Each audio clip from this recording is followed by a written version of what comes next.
এই দেশের মধ্যে গাড়ির জনসংখ্যা এতটাই বেড়ে গিয়েছিল যে সেই দেশের সরকারকে বাধ্য হয়ে দেশের পেট্রোল এবং ডিজেলওয়ালা গাড়িগুলোকে ব্যান করে দিতে হয়েছে। কিন্তু সেই দেশের মানুষগুলো এতটাই আজব ছিল যে তারা নিউটন এবং বিজ্ঞানের মায়ের বাপ করে এমন এমন আধুনিক গাড়ির আবিষ্কার করেছিল যা দেখে বিজ্ঞানীরাও অবাক হয়ে গিয়েছিল।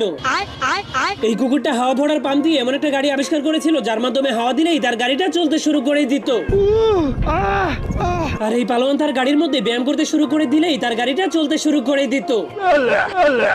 গজব। আর এই ট্যালেন্টেড কুকুরটা একটা আধুনিক জুতার গাড়ি আবিষ্কার করেছিল, কিন্তু তখনই হঠাৎ করে তার গাড়িটা অ্যাক্সিডেন্ট করার কারণে তার মাজা ভেঙে যায়। এমনকি সেই দেশের বাচ্চারাও একটা দোলনা খাওয়ার গাড়িতে চড়ে প্রতিদিন দোলনা খেতে খেতে স্কুলে যেত। কিন্তু এই ধনী লোকটা এমন একটা গাড়ির আবিষ্কার করেছিল যার উপরে বসে শুধুমাত্র সে তার চেয়ারটাকে লাড়ালেই তার গাড়িটা চলতে শুরু করে দিত। মাশাআল্লাহ, কি কারিগরি है। কিন্তু এই লোকটার আবিষ্কার করা এই দোলনা গাড়িটা অনেক ভয়ঙ্কর ছিল, কারণ সে যখনই অনেক মজা করে দোলনা খেতে খেতে তার গাড়িটা